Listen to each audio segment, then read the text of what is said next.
I love to work. I could do 4 brands if I had enough time.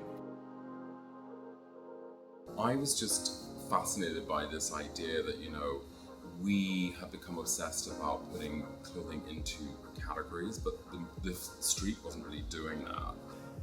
When you start to look online and you looked at things, people weren't dressing in that way.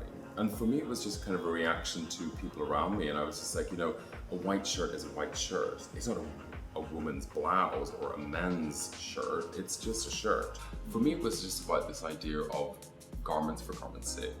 I mean, it felt like a kind of the only way I could get from men to women or woman to man. It was the only way to kind of design in that way, because it was kind of like you could do 2 things at once.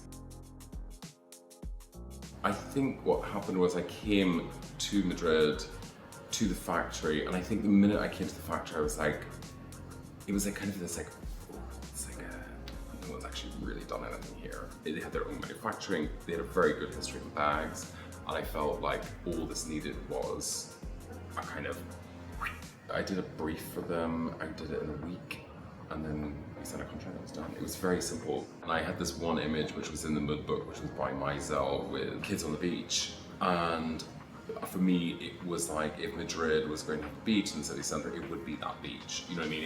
It was like, how do you make a leather company which is in one of the hottest climates not feel like sweaty leather? My whole real brief that I kind of gave the group was, I want to turn the web into a cultural brand. When looking at doing rebranding, you had to kind of go to the heart of what it actually, when it was important, when it worked. Because brands go through ups and downs, so you can't go from a down period, you've got to go find why the brand became it. Let's pick out what was good in this brand, because in that moment they defined themselves, and then that's what made it what it is today. So it's about really kind of like, making these brands airtight so that they can kind of see out the future. You start off with like a kind of organic process of what you're about, which is sometimes quite A plus B plus C plus D. And then you find what you're about, which then becomes a code. Then you get bored of the code, so you break code, and then you start to go back to it, because then you work out ways to find newness in it again.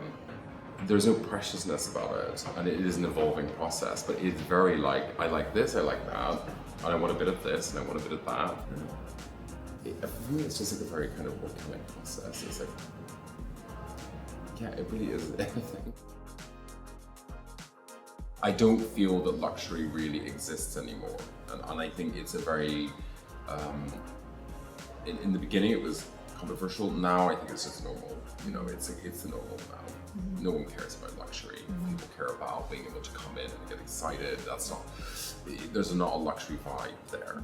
It's more kind of about lifestyle. It's about, it is about the arts. It's about that we shop differently today, and it's moved very fast. Every week we evolve in how we consume. When I was a kid, I couldn't afford to shop in a store, but I didn't feel like want to go in. But I want young people to come in, and if it means you can leave with a book, or you can leave with a free poster or whatever, that's more important to me.